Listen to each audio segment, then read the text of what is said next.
Good evening and welcome to the English News Bulletin here on Rwanda Television. We are glad you are with us. Let's begin with the top stories of the day.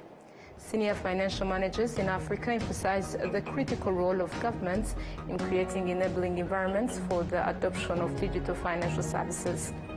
The Prime Minister of Rwanda, Dr. Edouard Ngirente, affirms that surgery is not a luxury, rather a fundamental pillar of health care. On the international scene, immigration and the economy were among U.S. voters' priorities when they went to the polls in the November 2024 general elections.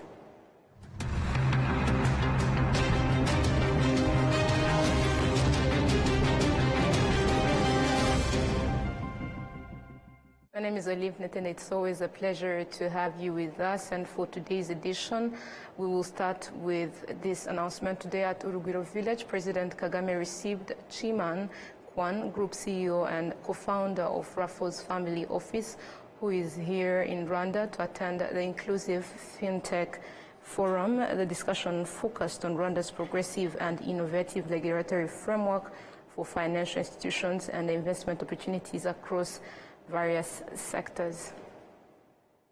Moving ahead, today also President Kagame met with Benjamin Fernandez, who is CEO of NALA, who is in Rwanda, for the Inclusive FinTech Forum 2025. They discussed the growing FinTech sector in Rwanda and the various opportunities for partnerships offered by the ease of doing business in Rwanda.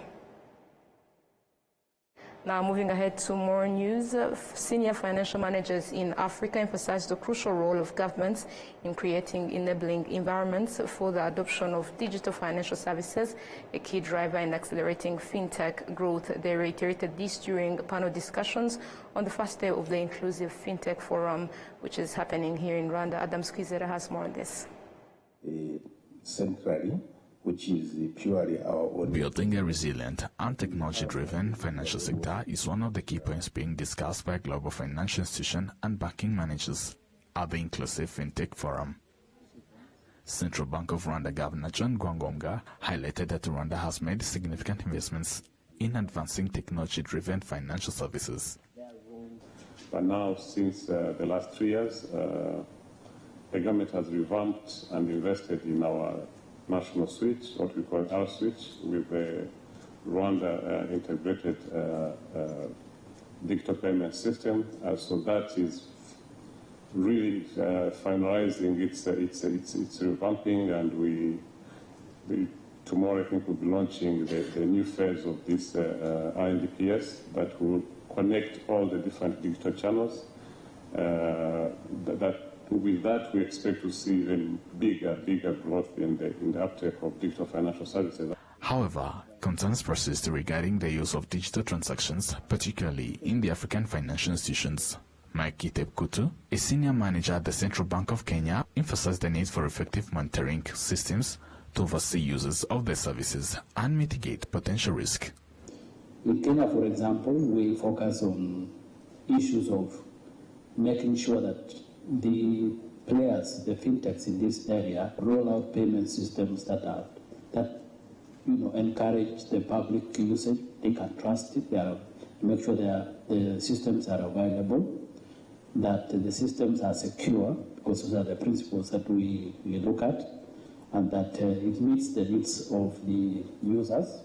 Investing in human capital remains a top priority for the government of Rwanda, as education in Rwanda goes beyond technology-focused curricula, which aims to equip young people with creativity, entrepreneurship skills, and essential soft skills to thrive in a rapidly evolving world, were one of the key discussions on the first day of the Inclusive FinTech Forum. Adam Squizera, RwandaTV News. Thank you, Adam, for the detailed report. Now, moving ahead, the Prime Minister, Dr. Edouard Ngirente, affirms that surgery is not luxury, rather a fundamental pillar of healthcare.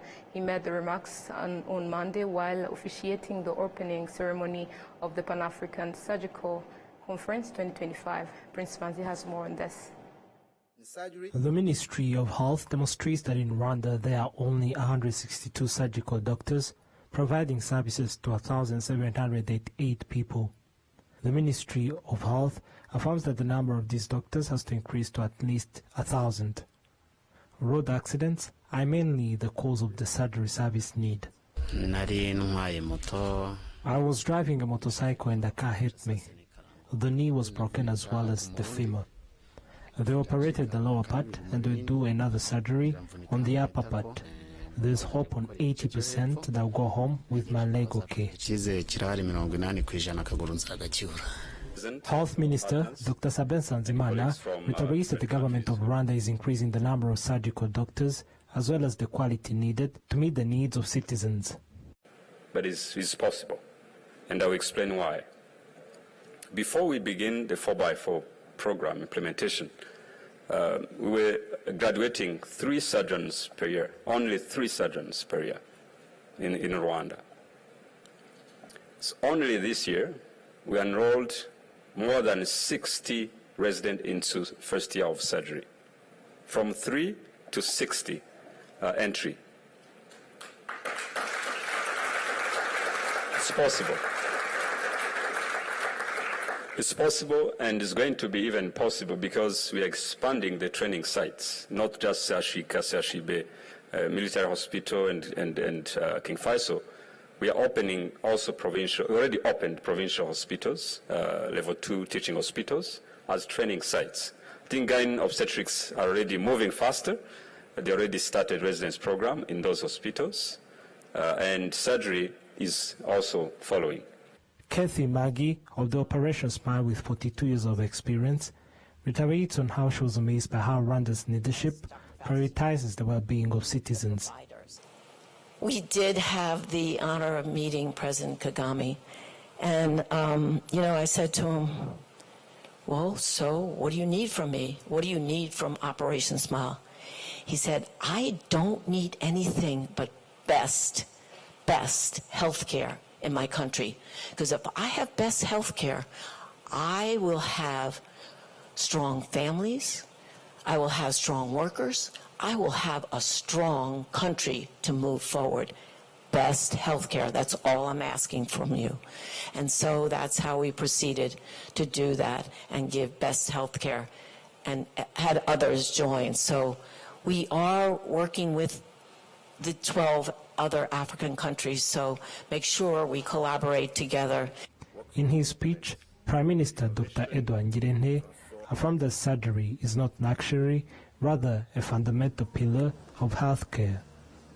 Rwanda has for long recognized the critical role of surgical care in achieving universal health coverage. Today, we are building a roadmap to further expand surgical capacity, invest in training, and ensure access to life-saving procedures for all. The government of Rwanda is also making efforts to increase the healthcare workforce, including surgeons.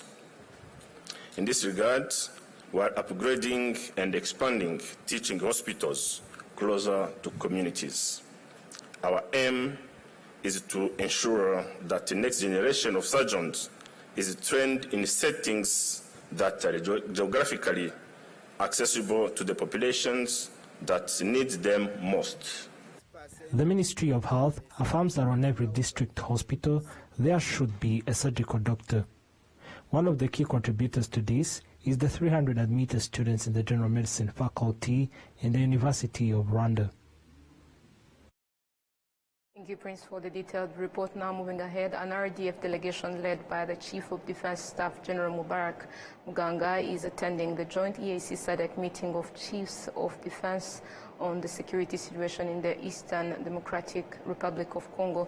The meeting was convened on instructions from SADC and EAC heads of state to provide technical directions that would inform the 2 regional blocs' actions in addressing the current situation. Moving ahead, let us also inform you on this statement on the joint EAC SADC process on the progress in restoration of peace and security in the Eastern DRC. The joint summit of the heads of state and government of the Southern African Development Community and the East African Community, hereinafter called Joint Summit, the co-chaired by and co-chaired by His Excellency Dr. Emerson Dambuzo Mnangagwa, President of the Republic of Zimbabwe and Chairperson of the SADC, and His Excellency Dr. William Samoei Ruto, CGH, President of the Republic of Kenya and Chairperson of the EAC, met in Dar es Salaam in the United Republic of Tanzania on 8th February 2025 to deliberate on security situation in the Democratic Republic of the Congo, and we are now pleased to report the following progress. His Excellency Dr. Emerson Mnangagwa, President of the Republic of Zimbabwe and Chairperson of SADC, and His Excellency Dr. William Samoei Ruto, CGH, President of the Republic of Kenya and Chairperson of the EAC, have continued engaging on the progress in restoration of peace and security, and in consultation with SADC and EAC heads of state and government have agreed on the appointment of H.E. Uhuru Muigai Kenyatta, former President of the Republic of Kenya, His Excellency Olusegun Obasanjo, former President of the Federal Republic of Nigeria, and His Excellency Hailemariam Desalegn Boshe, the former Prime Minister of the Federal Democratic Republic of Ethiopia, as facilitators of the EAC SADC peace process, the merged Rwanda and Nairobi processes in the Eastern DRC. Now, preparatory meetings of the EAC Chiefs of Defense Forces from EAC partner states were held in Nairobi on the 21st February 2025 to discuss the ongoing security situation in the Eastern DRC. The meeting and the SADC Chief of Defense Forces on the same subject also convened in Dar es Salaam, Tanzania. The meetings followed on directive from the joint EAC SADC Heads of State Summit on 8th February 2025 in Dar es Salaam, Tanzania. Prior to the meeting of the EAC Defense Experts Working Group held 2 days of discussion on the situation in the Eastern DRC. The meeting was guided by 6 key directives: immediate and unconditional ceasefire and cessation of hostilities, provision of humanitarian assistance, opening of main supply routes, development of securitization plan for Goma and surrounding areas, and immediate reopening of Goma Airport, and advice on other facilitative interventions. There shall be a joint EAC SADC Chief of Defense Forces meeting on Monday, 24th February 2025 in Dar es Salaam, Tanzania, preceding the joint ministerial meeting scheduled for 28th February 2025. The meeting is expected to work on the details of the ceasefire. Now, considering the above developments, all sectors are urged to observe the ceasefire announced by the EAC SADC Summit and the M23, and all other actors are called upon to cease any further advancement in the Eastern DRC and observe and abide by an immediate ceasefire. The joint EAC SADC process is actively seized of the peace process in the Eastern Democratic Republic of the Congo.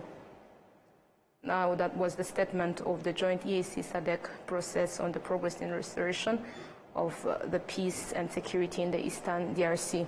Now to more news. The Chamber of Deputies resolved to summon the Minister of Local Government and the Minister of Trade and Industry to provide an oral explanation regarding the issues raised by citizens during the recent visits to over 200 sectors across various regions of the country. And Gladys has more on this.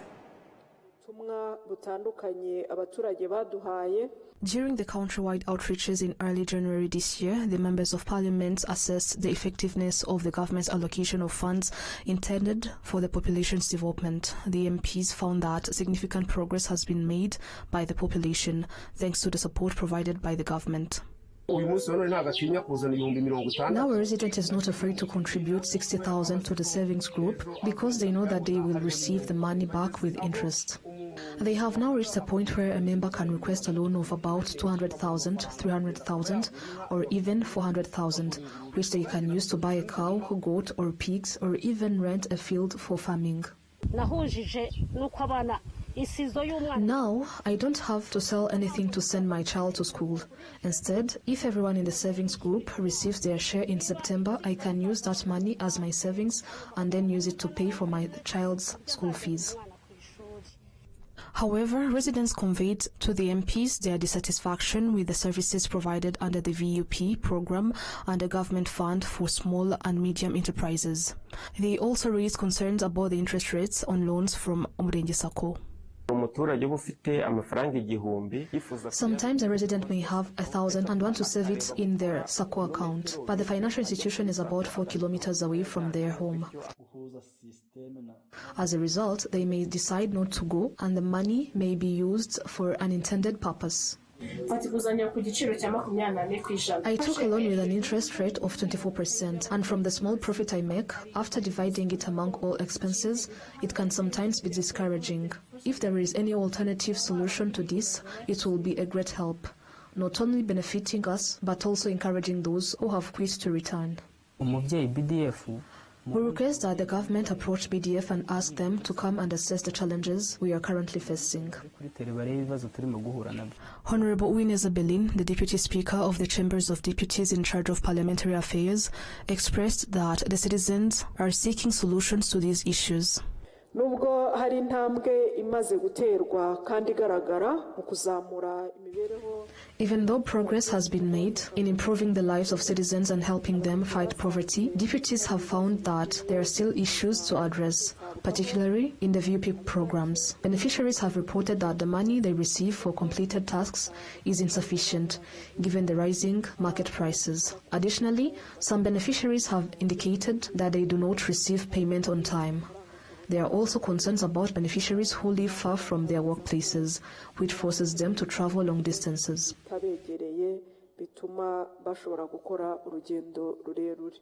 The Speaker of the Chamber of Deputies, Honorable Kazarwa Gertrude, stated that certain aspects of the report should be clarified by the relevant authorities.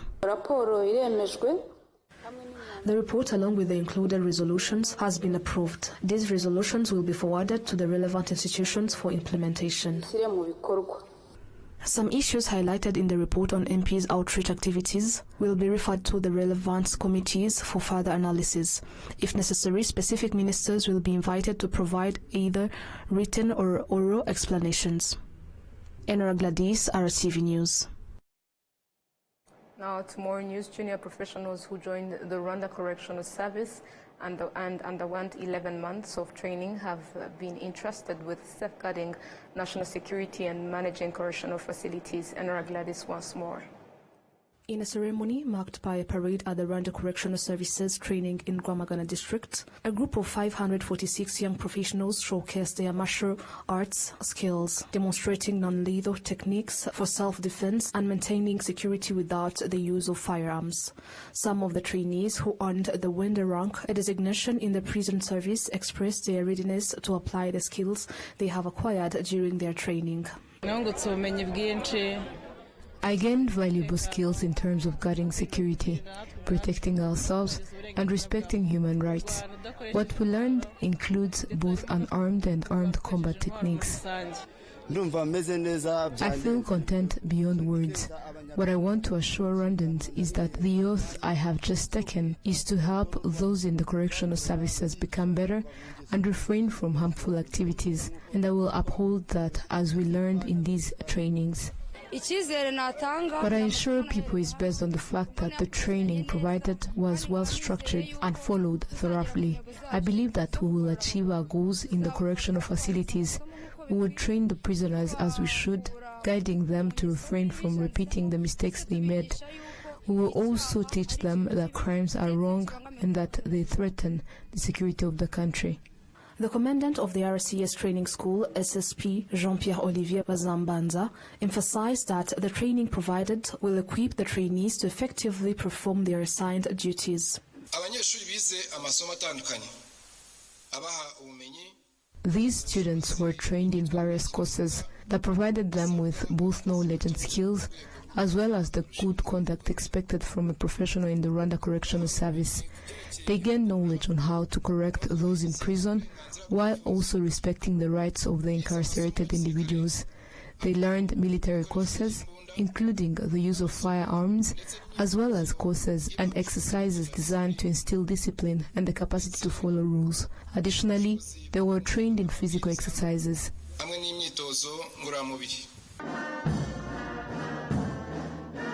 The Minister of Interior, Dr. Vincent Biruta, assured that the sector will continue to evolve and encourage the trainees to apply the knowledge and skills they have acquired. As you conclude your training today, the lessons learned, including patriotism, should guide your actions. You are now going to be sent to various correctional facilities to put into practice what you have learned. We look up to you to guard the security of the country by ensuring security at the correctional facilities where you will be, and also by implementing what you have learned while considering the rights of those incarcerated. It is important that you refrain from bad habits and behaviors. This is the 7th cohort trained by the RCS, comprising a total of 550 individuals. Of these, 2 were sent to the police academy to pursue university studies, while 2 others were expelled due to misconduct. The graduating class consists of 546 individuals, including 200 females and 346 males. TV News.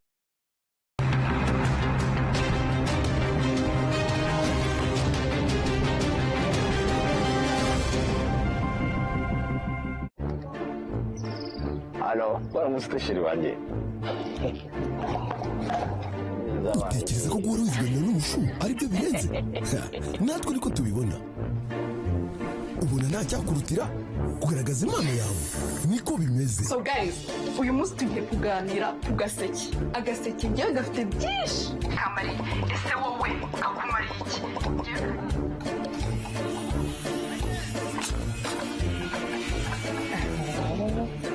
Manudi. Halo Manudi, niba iki uri kunkura mu kazi? Hero mabusha, byahiye kandi noneho bimeze neza cyane. Ukuntu biri no guhumura. Ako Manudi, urumva nakumva ko ibyo bihumura koko? Ubona nta cyakurutura umwuga wawe. Erega, natwe niko tubibona. Dushyigikiye buri kimwe agaciro mu buzima bwawe na irekure nshya. Buri wese arahishiwe, wikwisondeka. Kanda akanyenyeri 140 urwego, uhitemo agaseke kawe ka packs zo guhamagara, cyangwa akanyenyeri 345 urwego, uhitemo bando za internet uryoherwe n'umuvuduko wa 4G.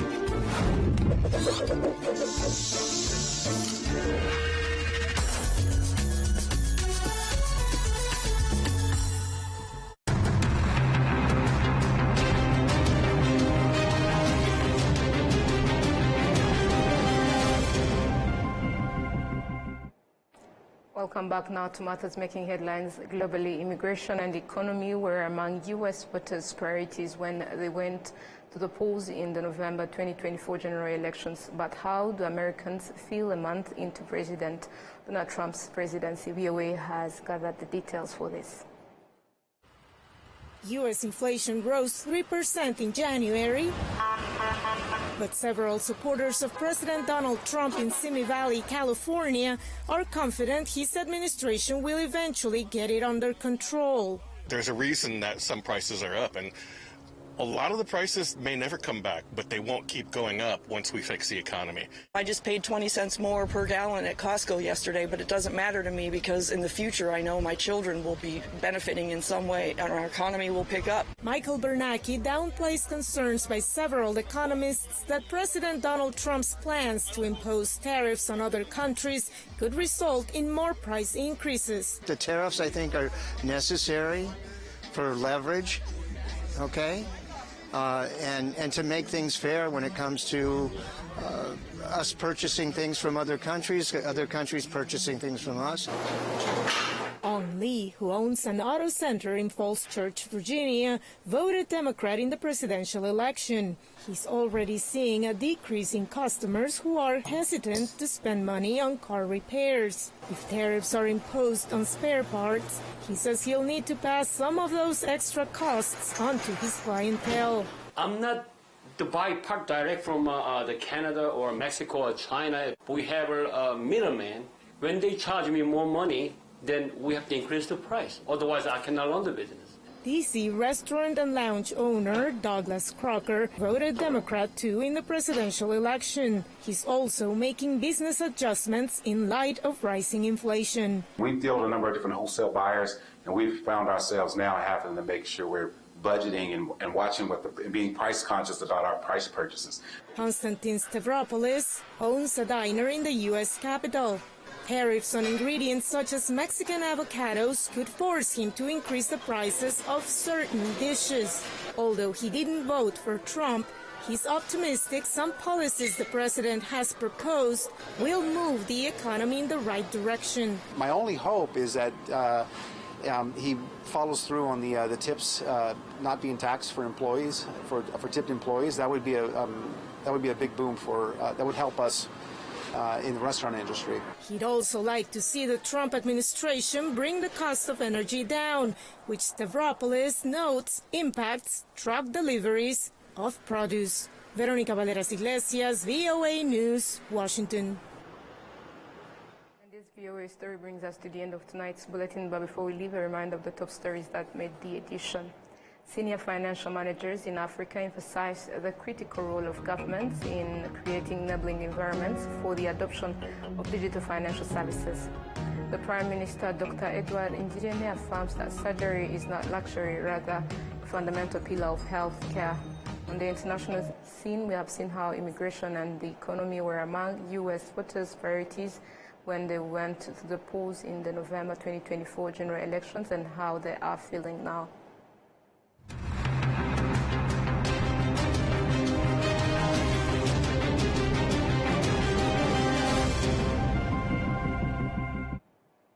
And that marks the end of today's bulletin. Thank you for joining us. On behalf of the entire news team, we wish you a productive week ahead. Stay safe and take care.